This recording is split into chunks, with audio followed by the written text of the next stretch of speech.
Time for Dirt Daily, and today's Dirt Daily is brought to you by onX Off-Road.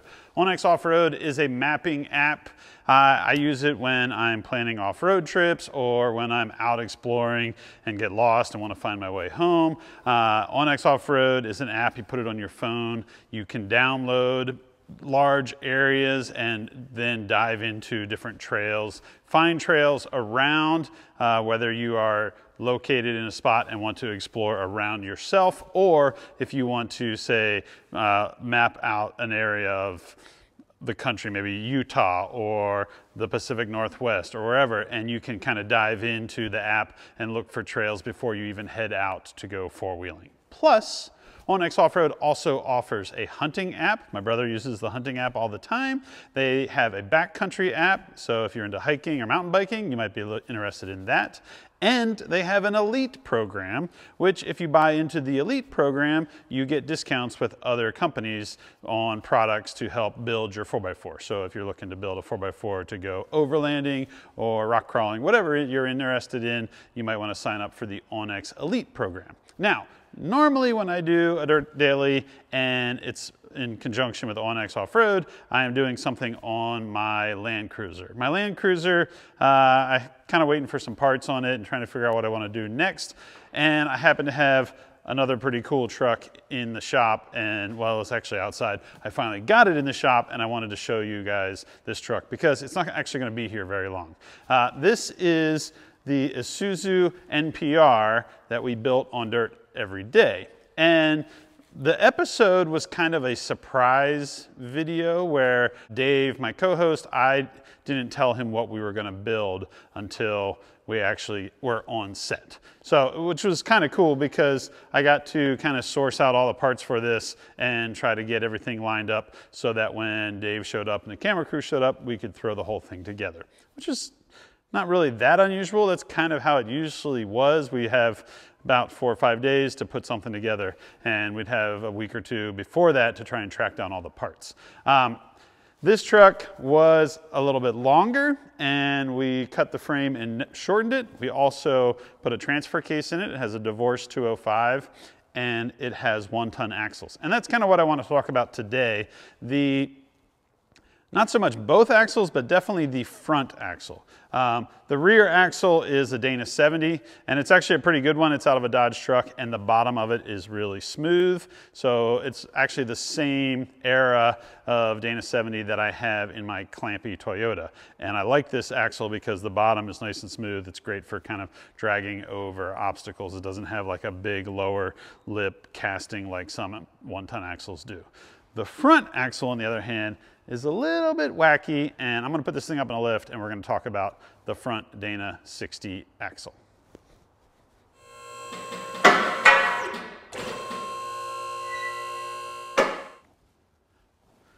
Actually, this is not a Dana 60. It looks like a Dana 60. It has 8-lug hubs, so that you need 8-lug wheels, which would tell you that it's either a 3/4 ton or a 1-ton. It also has a kingpin style knuckle, which means that there's the inner C and then the knuckle goes over the top and the bottom, and there is a 4-bolt plate on the bottom that comes up through with a kingpin that goes into a bearing, and then up on the top of the C there's kind of a coned kingpin, and then there's bushings and another 4-bolt plate on the top that bolts it all together. And it is an open knuckle, which means you can see the U-joint down inside there. So as you turn the wheel, you can see the U-joint and axle shaft spinning.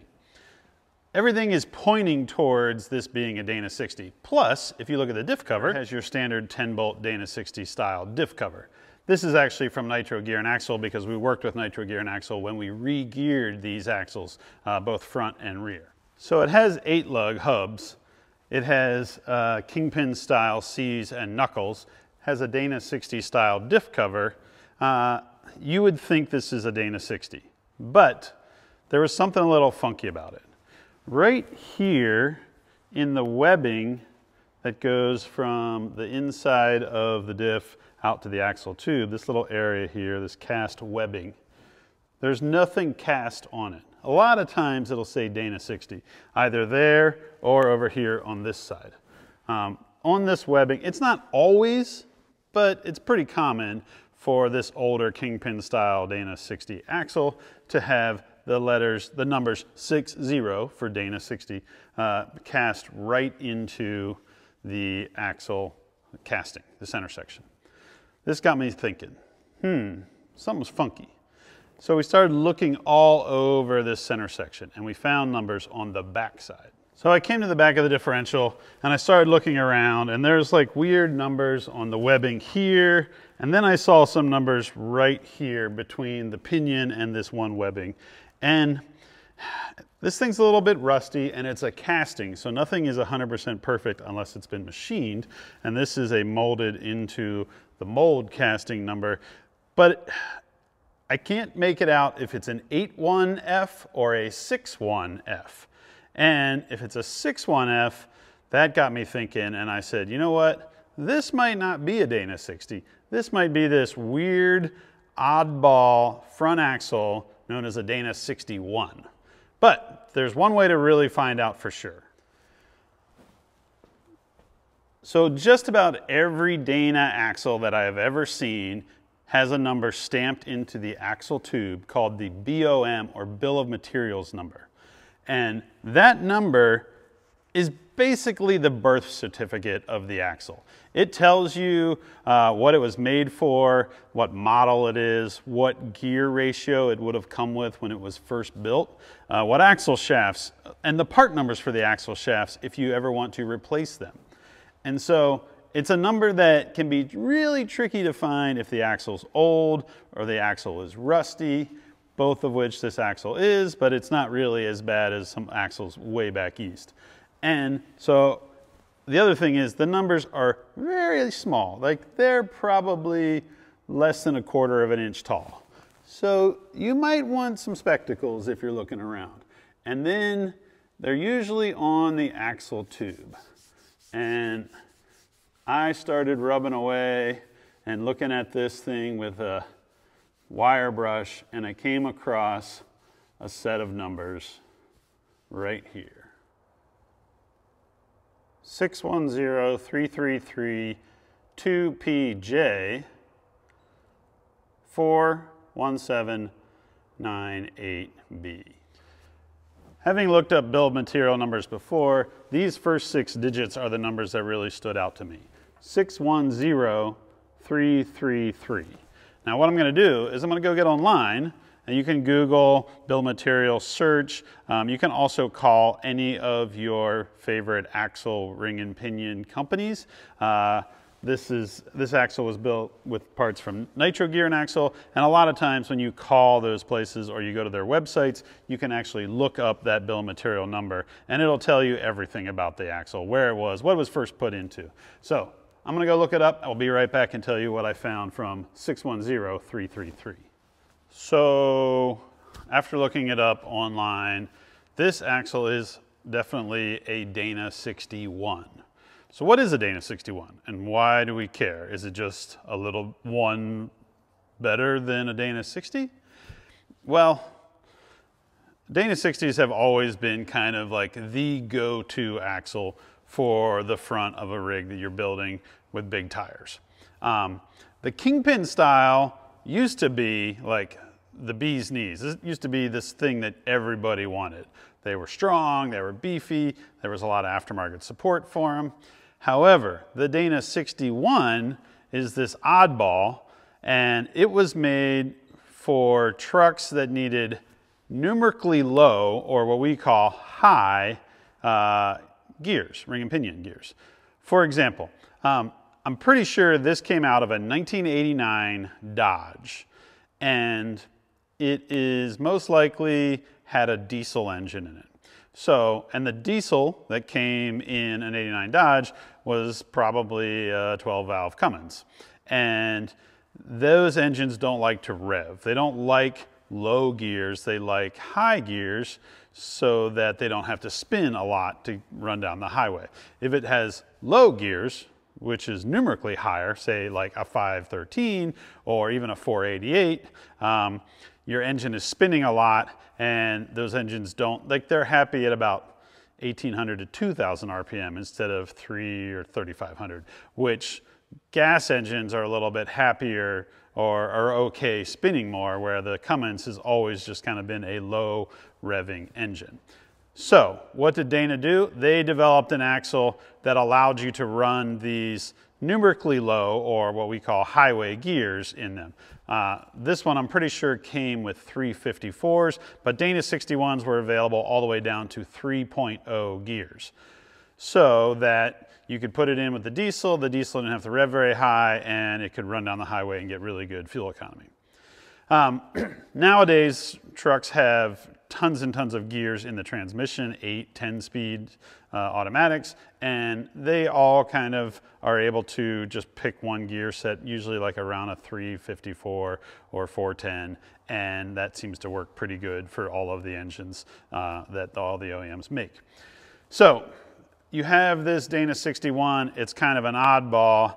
What can you do with it? Well, that's the problem. When they made these, they offset the ring gear and the pinion in such a way that it was perfect for these highway gears, but there wasn't really a lot of aftermarket support to get low gears. And when I'm talking low gears, I'm saying 488s, 513s, 538s, like low stuff so you can run big tires. That was our goal when we built this thing.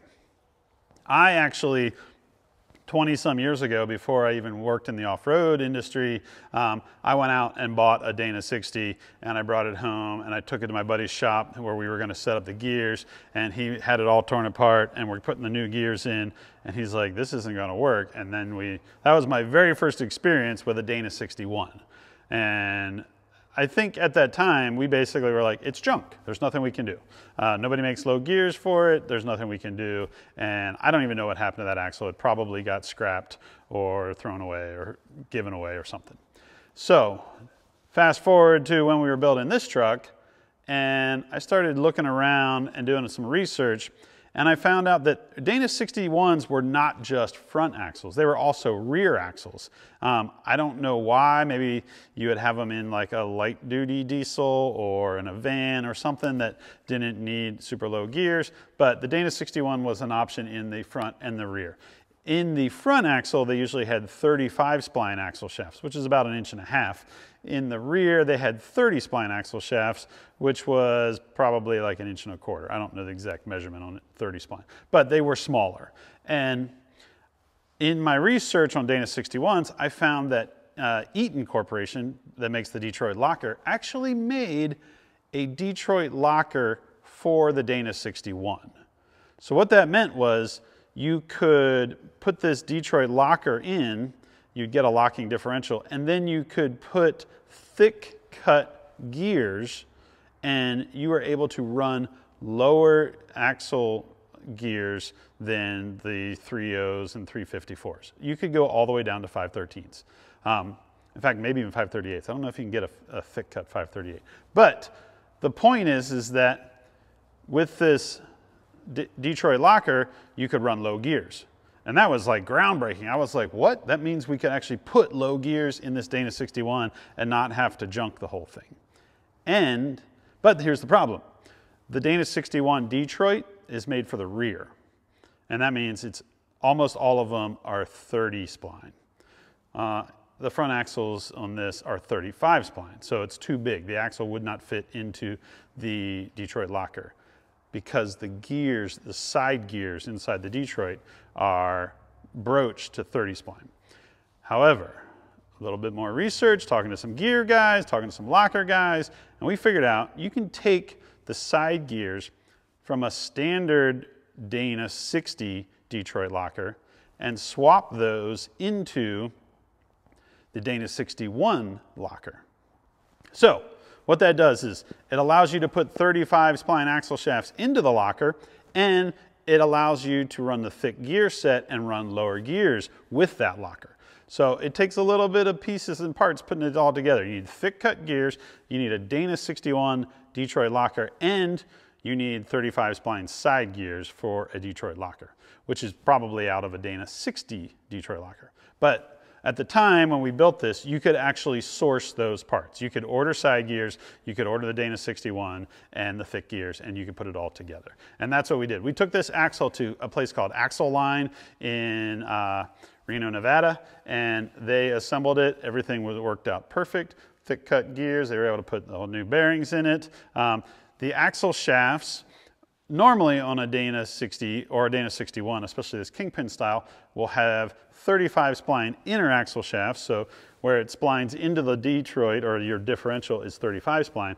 But then the stub shafts, apart from your U-joint out to your hubs, are normally 30 spline, which some people like because it could be a fuse. I, on the other hand, don't really feel like you should have a fuse in your axle shafts. Build your axle strong as heck and then have traction be your fuse. So like if it'll just spin the tires and the axles don't break. But in order to do this with 35 spline outers, we needed to come up with a different type of hub. Let's move to the outside. Hubs is a little bit confusing because there's different things that use the same word. For example, this has a hub, which is the part that holds the bearings, rides on your spindle, and it has 8 lugs, which are these lug nuts around the outside.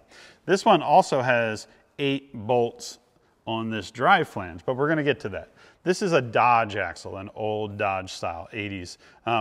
And they use this external bolt-on style hub. Now, there were external bolt-on selectable hubs, which is different than the hub itself, the wheel hub. The selectable hub allows you to engage or disengage the axle shaft so it can spin freely, or it can be engaged to the hub and transfer power for four-wheel drive. This does not have a selectable hub. This has a drive flange. And this drive flange is basically a piece of steel that is broached to the spline count of your axle shaft, in this case 35 spline, and then it bolts on with these 8 bolts to the actual hub. And then the hub is 8 lug, and then the wheel and tire bolt onto that. A little bit confusing, a lot of stuff going on, but it's all pretty simple because this holds your bearings, this is bolted to it, the axle shaft bolts into this, and when you turn the tire, the axle shaft is going to spin. You cannot disconnect this unless you have a different style hub. All of the hubs, external style, bolt-on Dana 60 hubs that I've ever seen have not been very strong. I've always seen them just blow up off-road. So I've always kind of gone to the drive flange when you're running this style of old Dodge axle, Dana 60 or 61 in this case. Maybe there was like some special Spicer or Warn, like Bad Dude 35 spline external bolt-on hubs. I've never been able to find any, and I've always just run drive flanges, and it seems to work just fine. Everything is spinning, but nowadays, like when you drive your TJ or 4Runner, everything is spinning anyways. So it's kind of there used to be a time where everybody wanted to have selectable hubs, and I think people have kind of moved on from that to this style of drive slug, unless they have the newer internal spline hubs, which is different. It doesn't have these 8 bolts on the outside here. So this now has 35 spline axle shafts. These drive flanges are 35 spline, which are kind of rare. Most of the time this would be a 30 spline. I'm pretty sure a company called East Coast Gear Supply makes a 35 spline drive flange kit for this type of axle hub, because that's what I have on Clampy. Clampy doesn't have a Dana 61, it has a Dana 60, but it does have this external style Dodge hub. So now that we were able to track down all these parts, this front axle has 513 gears, which is great for bigger tires. This only has, I think, 37s now, but it's geared pretty good that you could probably get away with bigger 40s. It has 35 spline axles inside and out. It has a Detroit locker, both in the front and in the rear, and it's basically a lot beefier than it was. And the cool thing is that for years and years, Dana 61s were junk, and now that we kind of worked with some different people and figured out the magic recipe, you can actually build a Dana 61 and not have to just throw the thing away.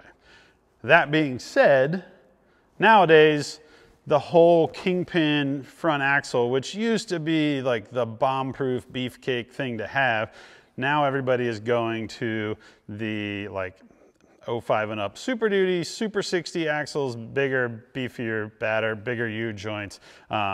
They are ball joint knuckles, but people are running them with rock crawlers and big horsepower. So I don't really think that there is as much of a downside to ball joints as much as we used to think there was when we were all hot and bothered for Kingpins. So at the end of the day, the Dana 61 is not a bad axle.